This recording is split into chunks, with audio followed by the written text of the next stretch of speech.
शुरुआत में सीधे चलते हैं झारखंड, जहां के पलामू में प्रधानमंत्री नरेंद्र मोदी एक रैली को संबोधित कर रहे हैं। कि उत्तर कोयल परियोजना दे रही है। ये मंडल डैम प्रोजेक्ट उसकी गवाही है। सोचिए, 47 साल यानी आधी सदी ये परियोजना खंडहर के रूप में एक अधूरी लटकी पड़ी है। 1972 में इसकी फाइलें चली थी और फिर अटकती रही, लटकती रही, भटकती रही। पिछले 25 साल से इस परियोजना का काम एक तरफ से ठप ही पड़ा हुआ था। आप मुझे बताइए कि क्या किसी बांध परियोजना को पूरा होने में आधी शताब्दी लगनी चाहिए? क्या यह सूखा प्रभावित क्षेत्र में किसानों के साथ की गई एक आपराधिक लापरवाही है कि नहीं है? साथियों, ये योजना किसानों के साथ ठगी के साथ ही देश के ईमानदार करदाताओं के साथ बेईमानी का भी सबूत है।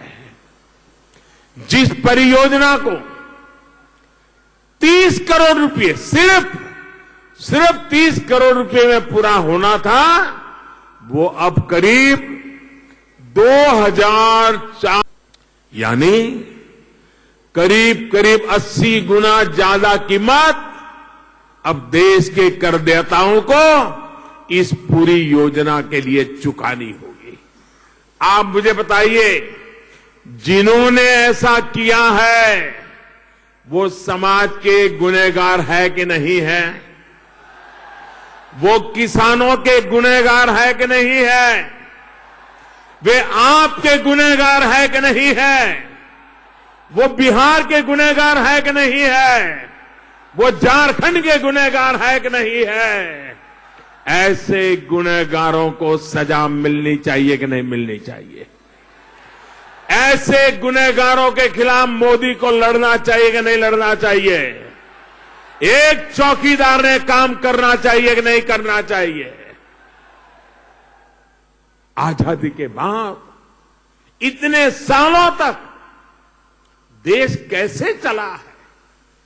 ये परियोजना, उसका हाल, किसानों का बेहाल, ये जीती जागती एक केस स्टडी करने जैसा काम है। ये परियोजना इस बात की भी गवाह है कि कैसे पहले झारखंड और बिहार के लोगों के साथ नाइंसाफी की गई। भाइयों और बहनों, ये किसान को सिर्फ वोट बैंक समझने और किसान को अन्नदाता समझने वाले एक तरफ वो लोग हैं जिनके लिए किसान वोट बैंक है, एक तरफ हम लोग हैं जिनके लिए हमारा किसान अन्नदाता है। ये फर्क है। जो पहले थे उन्होंने किसान को वोट बैंक समझा, और आज हम हैं जो आपको अन्नदाता मानकर आपकी खेती में आने वाली हर मुश्किलें दूर करने का ईमानदारी से प्रयास कर रहे हैं। साथियों, आज कुछ लोग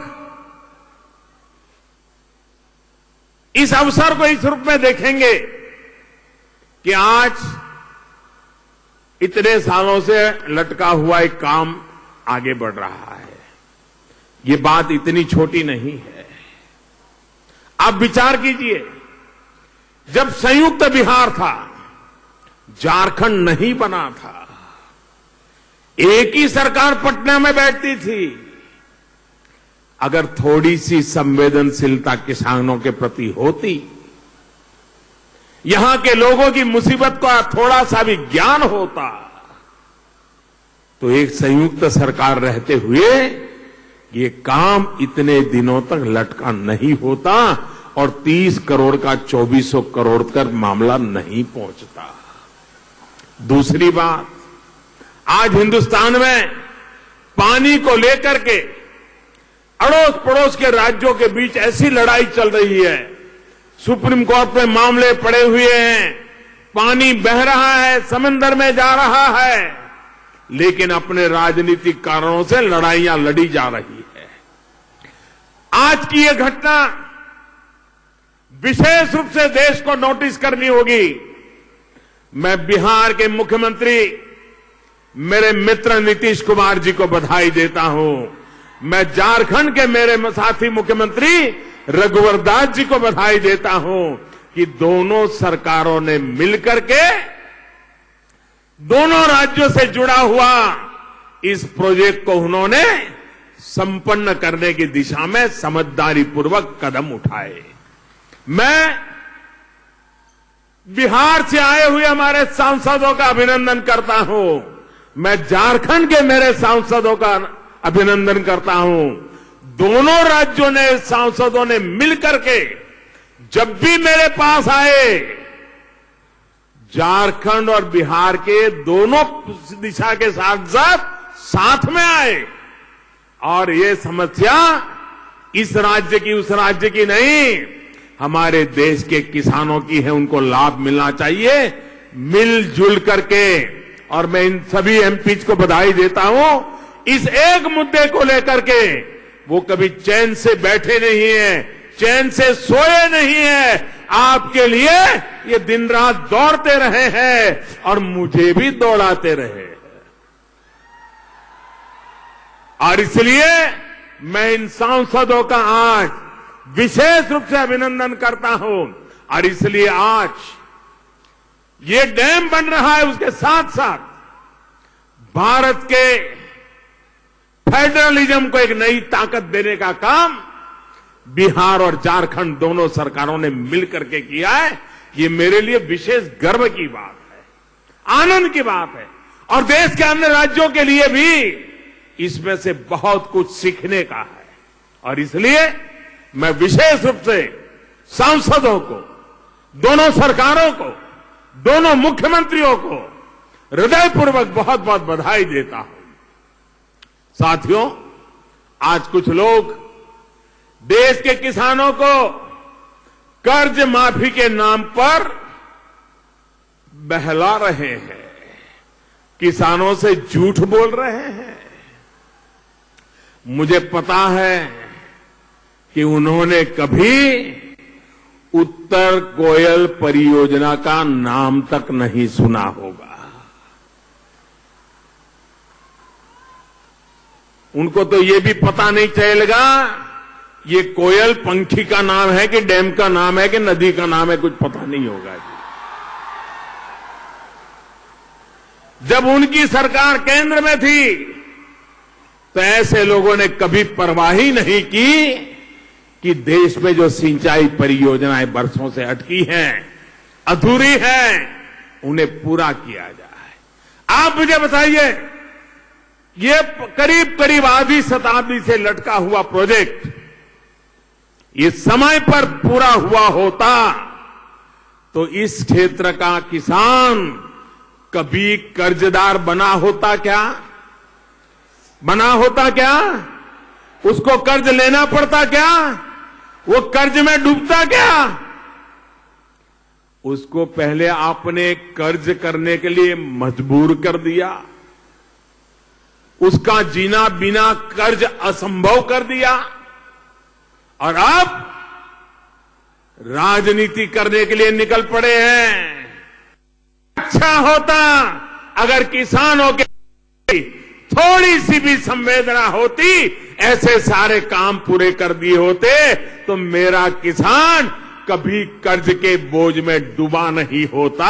अरे वो तो दुनिया को कर्ज देने की ताकत वाला बन गया होता। भाइयों और बहनों, जब हमारी सरकार आई, तो किसान के खेत में पानी पहुंचाने का बीड़ा हमने उठाया। जब पुरानी अधूरी सिंचाई परियोजनाओं के कागज निकलवाए तो ऐसे ऐसे कारनामों का पता चला कि मेरी तो आंखें खुल गई, खुली खुली रह गई जी। एक प्रकार से आंखें फट गई, ऐसा काम करके गए। आप कल्पना कर सकते हैं कि सिर्फ उत्तर कोयल परियोजना नहीं, अनेक ऐसी सिंचाई परियोजना थी जहां पर बांध बन गए तो नहर नहीं बनी, नहर बन गई तो बांध का काम अधूरा पड़ा हुआ था, बांध और नहर दोनों बन गए तो उसको जोड़ने का काम नहीं हुआ। ऐसा कोई परवाह ही नहीं, पैसे गए तो गए, जमीन गई तो गई, किसान मर रहा है तो मर रहा है, यही काम करते रहे जी। किसानों के साथ, देश की सिंचाई परियोजना के साथ इस तरह का अन्याय किया जा रहा है। मैंने देश भर की ऐसी बड़ी परियोजनाओं की लिस्ट बनवाई, बजट में पैसों का इंतजाम किया और फिर शुरू की प्रधानमंत्री सिंचाई परियोजना। आज इस परियोजना की वजह से देश की उन 99 बड़ी परियोजनाओं को पूरा किया जा रहा है जो 30-30, 40-40 साल से अटकी पड़ी थी, फाइलें भी खो गई थी। साथियों, आप जानते हैं हम इस पर कितनी राशि खर्च कर रहे हैं? मैं आपको बताता हूं, करीब करीब 90,000 करोड़ रुपया, यानी एक प्रकार से 1 लाख करोड़ रुपया। ये है हमारा काम करने का तरीका। भाइयों और बहनों,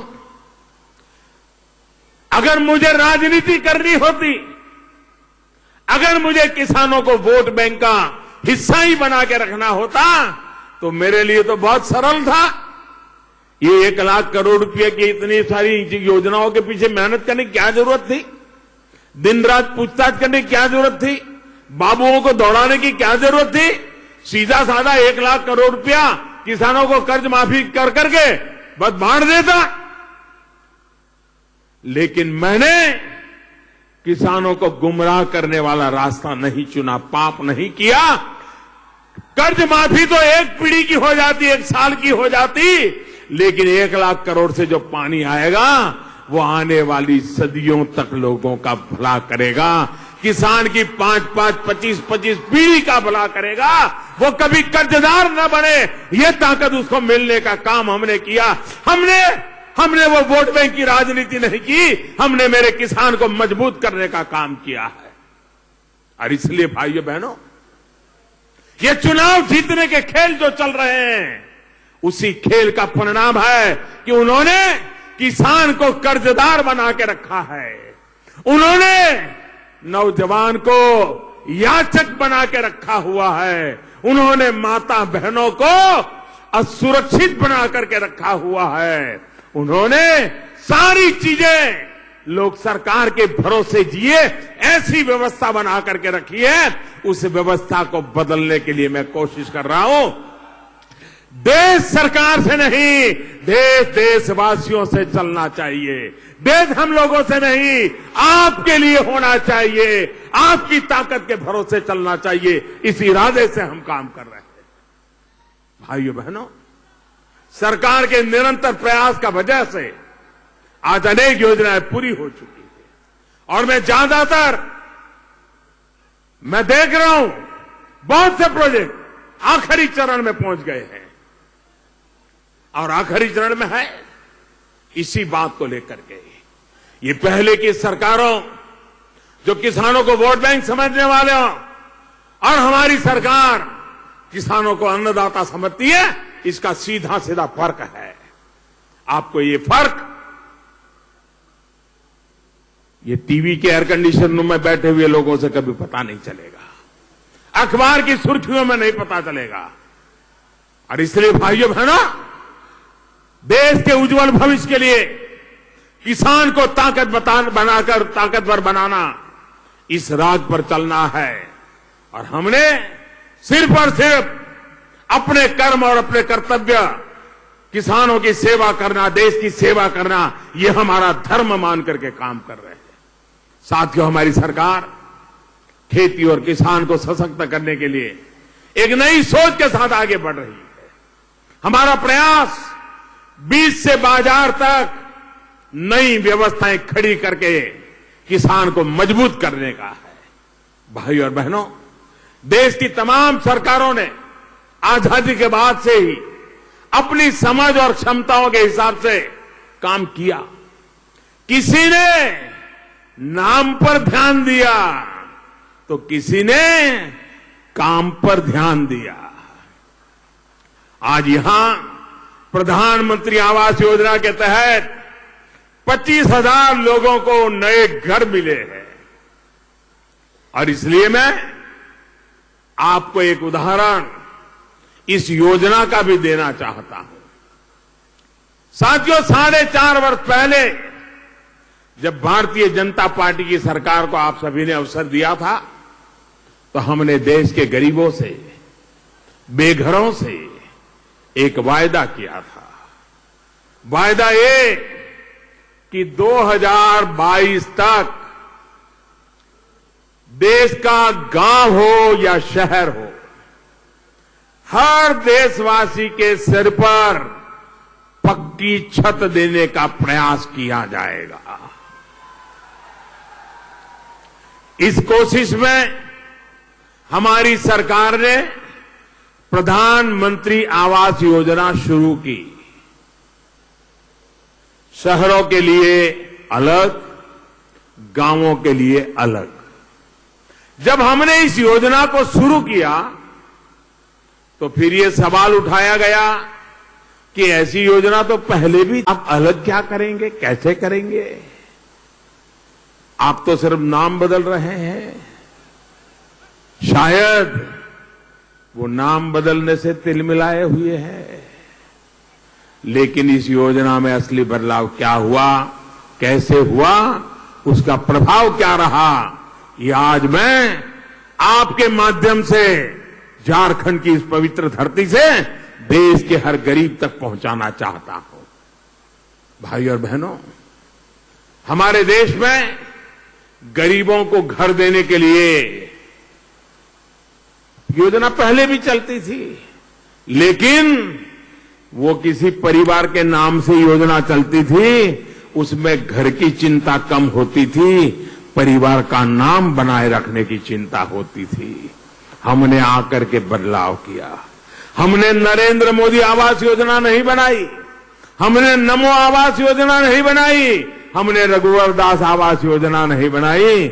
हमने सिंपल सी बात बता दी, ये प्रधानमंत्री आवास योजना होगी। जब भी जो प्रधानमंत्री आएगा वो उसको आगे बढ़ाएगा। नाम का झगड़ा नाम के लिए नहीं, काम होना चाहिए, ये कोचा। मैं जानना चाहता हूं, यहां किसी को याद नहीं होगा कि पहले जिस बड़े बड़े नेताओं के नाम पर योजनाएं चलती थी, वो घर है कहां? कागज पे नजर आएंगे, धरती पर नजर नहीं आएंगे। ये रुपये कहां गए? कहां गए वो लोग? कहां गए वो घर? कहां गए वो पैसे? यही खेल चलता रहा। भाइयों बहनों, पहले की योजना में क्या क्या होता था? जब तक उनके खासदारों को, उनके आसपास के चेले चपाटों को दक्षिणा नहीं देते, तब तक आपका नाम भी तय नहीं होता था। साथियों, देश में पहले जो आवास योजना थी, उसमें किसे घर मिलेगा, कैसे मिलेगा, इसकी चयन प्रक्रिया में बहुत बड़े बड़े खेल हुआ करते थे, दलाली हुआ करती थी। मैं सार्वजनिक रूप से पूछ रहा हूं, ये जो मुझे सर्टिफिकेट दिखा रहे थे, 25,000 लोगों को घर मिला, ऐसे लोग बैठे हैं। मैं आपसे पूछना चाहता हूं, क्या प्रधानमंत्री आवास योजना पाने के लिए आपको किसी को रिश्वत देनी पड़ी है? जोरों से बताइए, वो सर्टिफिकेट ऊपर करके बताइए, मुझे देनी पड़ी है? किसी को पैसे देने पड़े हैं, किसी ने आपसे पैसे मांगे हैं, मैं देश भर के लोगों को कहना चाहता हूं, दलालों को हमारे यहां कोई जगह नहीं है, बिचौलियों को कोई जगह नहीं है। और इसलिए गरीब के खाते में सीधे बैंक से पैसे जमा करा रहे हैं। नाम तय करने में भी हमने वैज्ञानिक तरीका अपनाया है। 2011 की जनगणना के आधार पर, और पहले तो बीपीएल लिस्ट, और वो भी बदलता रहता था। प्रधानमंत्री मंडल बांध परियोजना के उद्घाटन के मौके पर पलामू में लोगों को संबोधित कर रहे हैं। छोटे से ब्रेक का वक्त है। झारखंड के पलामू, जहां प्रधानमंत्री नरेंद्र मोदी एक जनसभा को संबोधित कर रहे हैं। बिजली का कनेक्शन, रसोई गैस का कनेक्शन, शौचालय, ये सब सुविधाएं घर के साथ ही मिल रही है। इसके अलावा एक और बड़ा काम किया है हमने घर की डिजाइन को लेकर। पहले छोटे छोटे घर बनते थे, हमने उनका जरा क्षेत्रफल दायरा बढ़ा दिया है। जिन्हें घर मिलता है उन्हें डिजाइन के कई विकल्प भी उपलब्ध कराए जाते हैं। कोशिश ये होती है कि स्थानीय सामग्री का इस्तेमाल करते हुए, कम लागत में आधुनिक तकनीक का उपयोग करते हुए नए डिजाइन के घर लोगों को दिए जाएं। साथियों, आज जो मैं आपको बता रहा हूं वो यहां मौजूद हजारों लोगों का अपना अनुभव है। लेकिन देश में बहुत से लोग हैं जो इस बारे में जानना भी नहीं चाहते। अब उन्हें बताने और जताने का समय आ गया है। आज जो लोग मुझ पर कीचड़ उछाल रहे हैं, जब वो सरकार में थे तो उन्होंने अपने 5 साल में गरीबों के लिए, 5 साल में, जरा याद रखोगे आंकड़ा मैं बताता हूं, याद रखोगे? मैं जो बताता हूं याद रखोगे? पक्का रखोगे? उनकी जब सरकार थी, मैडम रिमोट कंट्रोल से जब सरकार चला रही थी, तब गरीबों के लिए गांव में 5 साल में सिर्फ 25 लाख घर बनवाए थे। और जब से ये सेवक आया है ना, आपकी सेवा के लिए आया है ना मोदी, सेवक ने 5 साल में और उससे भी कम समय में 1 करोड़ 25 लाख घर बना दिए। 1 करोड़ 25 लाख, यानी उनके 5 साल में जितने बने उससे 5 गुना। मतलब हमने जितना काम किया वो करना है तो उनको और 25 साल लग जाते। मतलब आपके बच्चों के बच्चे भी बड़े होने जाते, लेकिन आप झोपड़ी में ही जिंदगी गुजारते। इतना ही नहीं, ये हमारे ही काम करने का तरीका है कि पहले की सरकार में जहां एक घर बनने में करीब करीब 18 महीने लगते थे, अब जिस प्रकार की टेक्नोलॉजी, जिस प्रकार के साधन, जिस प्रकार की व्यवस्था हमने लागू किया है, 18 महीने से ज्यादा समय पहले लगता था, आज 12 महीने से भी कम समय में वो अपने घर में रहने चला जाता।